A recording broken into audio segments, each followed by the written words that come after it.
Hello guys, welcome to my YouTube channel NK classes. और आज की वीडियो में आपको बताने वाली हूँ माइक्रोस्कोप के बारे में, सूक्ष्मदर्शी के बारे में। यहाँ पर हम देखने वाले हैं simple microscope and compound microscope. इनके हर एक पार्ट को अच्छे समझेंगे, डीपली समझेंगे, इनके मैकेनिज्म को, इनके स्ट्रक्चर को अच्छे से समझेंगे। तो बिना टाइम वेस्ट वीडियो को स्टार्ट करिए। चैनल पर है तो चैनल को सब्सक्राइब कर लेना। तो गाइस, सबसे पहले हम जान लेते हैं कि आखिर सूक्ष्मदर्शी क्या होता है, माइक्रोस्कोप क्या होता है। मानव नेत्र अत्यधिक सूक्ष्म संरचना को देख पाने में असमर्थ होता है। मानव नेत्र मतलब हमारी जो आंखें होती है, मनुष्य की जो आंखें होती हैं, वो अत्यधिक सूक्ष्म मतलब बहुत छोटी वस्तुओं को देख पाने में असमर्थ होता है। अतः ऐसी संरचनाओं को देखने के लिए, मतलब ऐसी छोटी वस्तुओं को देखने के लिए हम जिन यंत्रों का उपयोग करते हैं उन्हें हम सूक्ष्मदर्शी यंत्र कहते हैं। अतः ऐसी संरचनाओं का अध्ययन को सरल बनाने के लिए हम सूक्ष्मदर्शी यंत्रों का उपयोग करते हैं। और ये मुख्यतः दो प्रकार के होते हैं, एक होता है सिंपल माइक्रोस्कोप, एक होता है हमारा कंपाउंड माइक्रोस्कोप। तो सबसे पहले हम बात करने वाले हैं सिंपल माइक्रोस्कोप के बारे में। तो सरल विच्छेदन सूक्ष्मदर्शी यानी सिंपल माइक्रोस्कोप का उपयोग सूक्ष्म जीवों को देखने के लिए किया जाता है। यह संरचना में सबसे सरल सूक्ष्मदर्शी होता है। तो यह जो हमारा सरल सूक्ष्मदर्शी होता है, इसको हम सूक्ष्म जीवों को मतलब छोटे छोटे जीवों को देखने के लिए इसका प्रयोग करते हैं। और यह संरचना जो होती है इसकी बहुत ही आसान होती है, सबसे सरल होती है। इसकी आवर्धन क्षमता जो होती है 4 से 40 गुना तक होती है। अर्थात इसका अर्थ है सरल सूक्ष्मदर्शी से किसी भी वस्तु को इसके वास्तविक आकार से 40 गुना तक बढ़ाकर देखा जा सकता है।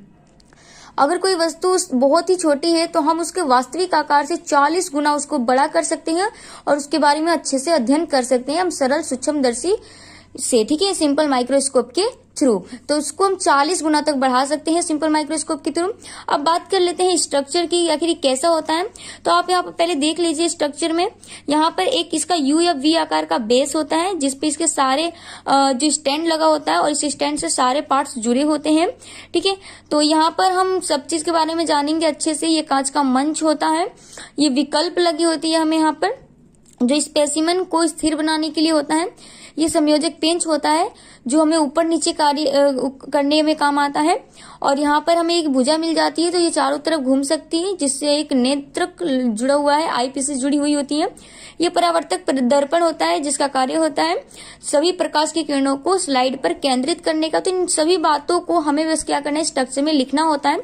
जैसे कि यहाँ पर दे रखा है, ऊर्ध्वाधर भुजा को धारण करने के लिए मजबूत एवं चौड़ा भाग होता है जिसे बेस कहते हैं। यह यू या वी आकार का होता है जो कि उपकरण को स्थिरता प्रदान करता है। कि जैसे कि हमने बात किया था कि एक यू या वी आकार का इसका बेस होता है और ये क्या करता है, माइक्रोस्कोप को स्थिरता प्रदान करता है। चल एवं मुख्य भुजा जिस पर सभी सहायक भाग लगे होते हैं ऊर्ध्वाधर स्टैंड कहते हैं। तो ये होता है अचल, मतलब ये कोई हिलता डुलता नहीं है, स्थिर रहता है। और इस ऊर्ध्वाधर स्टैंड कहते हैं जिसपे हमारी सारी भुजाएं जो है लगी हुई होती हैं। साथ ही ऊर्ध्वाधर स्टैंड के में भीतर एक अन्य पाइप नुमा छोटी नाल धसी होती है जिससे विसर्पी नाल कहते हैं। तो इसके अंदर से एक पाइप नुमा और निकली रहती है जिसे हम विसर्पी नाल कहते हैं। और इसे संयोजक पेच की सहायता से ऊपर नीचे किया जा सकता है जिसके कारण कांच की सतह या मंच ऊपर नीचे किया जा सकता है। तो यहाँ पर हमें एक संयोजक पेच मिल जाता है जिसकी सहायता से हम क्या कर सकते हैं, इसको ऊपर या नीचे कर सकते हैं आवश्यकता अनुसार। ऊर्ध्वाधर स्टैंड के भीतर ऊर्ध्वाधर स्टैंड के निचले भाग में आगे की ओर चिमटे नुमा फ्रेम में जड़ा हुआ एक वृत्ताकार दर्पण होता है जिसे परावर्ती दर्पण कहा जाता है, रिफ्लेक्टिव मिरर कहा जाता है। और यह दर्पण प्रकाश की किरणों को स्लाइड पर केंद्रित करता है। तो यहाँ पर चिमटे नुमा संरचना के साथ जुड़ी हुई वृत्ताकार एक परावर्तक दर्पण होता है जिसका कार्य होता है प्रकाश की किरणों को स्लाइड पर केंद्रित करने का। ओके। कांच का मंच पारदर्शी कांच का आयतकार भाग होता है। तो जो कांच का मंच होता है वो पारदर्शी कांच होती है और एक आयतकार होता है, ठीक है, जो ऊर्ध्वाधर स्टैंड के ऊपरी सिरे के पास और सामने की ओर लोहे के फ्रेम में फिट रहती है। तो ये क्या रहता है, ये लोहे के फ्रेम में फिट है, ठीक है, और उसे कांच का मंच कहते हैं। इस पर स्लाइड को रखकर देखा जाता है, मतलब जो भी हमारी स्लाइड है, जो भी हमारी स्पेसिमेन है, इस पर रखकर हम इसको देखते हैं। और इस पर स्लाइड को स्थिर करने के लिए दो विकल्प मिल जाते हैं, क्लिप मिल जाती हैं। तो हमें यहाँ पर दो क्लिप मिल जाती है जो भी हमारी स्लाइड है उसको स्थिर करने के लिए, ठीक है। और विसर्पी नाल के ऊपरी सिरे पर एक आड़ी भुजा 90 डिग्री के कोण पर लगी आगे निकली हुई होती है। इस भुजा को चारों ओर घुमाया जा सकता है, इसलिए इसे मुड़ी हुई चल भुजा भी कहते हैं। तो ये विसर्पी नाल के ऊपर एक आड़ी भुजा लगी हुई है जो 90 डिग्री पर होता है और इसलिए हम इसे मुड़ी हुई चल भुजा भी कहते हैं। साथ ही हमें दे रखा है कि मुड़ी हुई चल भुजा के आगे अगले सिरे पर नेत्रक यानी आई स्थित होता है। तो इसके आगे एक नेत्रक होता है, आई स्थित होता है।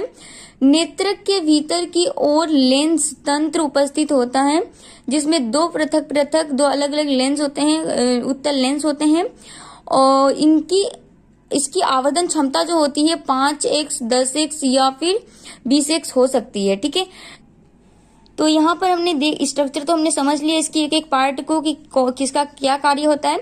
अब हम देखने वाले हैं इसके मैकेनिज्म को कि इस पर कार्य कैसे किया जा सकता है। तो यहाँ पर हमने दिया है सर्वप्रथम स्लाइड या वस्तु को कांच के मंच पर विकल्प की सहायता से स्थिर करें। तो सबसे पहले आपको क्या करना है, जो कांच का मंच है, जो भी आपकी स्लाइड है, इस पर रखना है और इन दोनों विकल्पों के माध्यम से इसको स्थिर कर लेना है जिससे कि इधर उधर ना हो। ठीक है, सेकेंड स्टेप में आपको क्या करना है, अब मुड़ी हुई चल भुजा की सहायता से लेंस को स्लाइड के ऊपर फोकस कीजिए। अब ये जो हमारी मुड़ी हुई चल भुजा है, जो हमारा नेत्र है, उसको क्या करना है, स्लाइड पर फोकस करना है अच्छे से और उसके बाद आपको जो करना है तत्पश्चात नीचे लगे परावर्तक दर्पण को घुमाकर वस्तु पर प्रकाश किरणों को केंद्रित कीजिए। अब हमारा जो इस पे परावर्तक दर्पण होता है, इसको घुमाकर हमें क्या करना है कि स्लाइड की ओर इस तरीके से रखना है कि जो भी प्रकाश की किरणें हैं वो स्लाइड पर केंद्रित हो। ठीक है, अब उसके बाद आपको क्या करना है, संयोजक पेंच की सहायता से मंच को ऊपर नीचे कर वस्तु को उत्तल लेंस द्वारा साफ कर स्पष्ट देखा जा सकता है। तो अब हमें क्या कर सकते हैं कि जो हमारा संयोजक पेंच है, इसको आप क्या कर सकते हो, ऊपर या नीचे इस तरीके से करके आप देख सकते हो जो भी है आपका, जो भी स्पेसमैन है, जो भी आपकी स्लाइड है। तो इस प्रकार से इसका कार्य होता है। और आगे जो हम देखने वाले हैं वो है हमारे कंपाउंड माइक्रोस्कोप, जो कि हम नेक्स्ट वीडियो में देखेंगे। वीडियो अच्छी लगे तो लाइक कमेंट शेयर करना। Thank you for watching.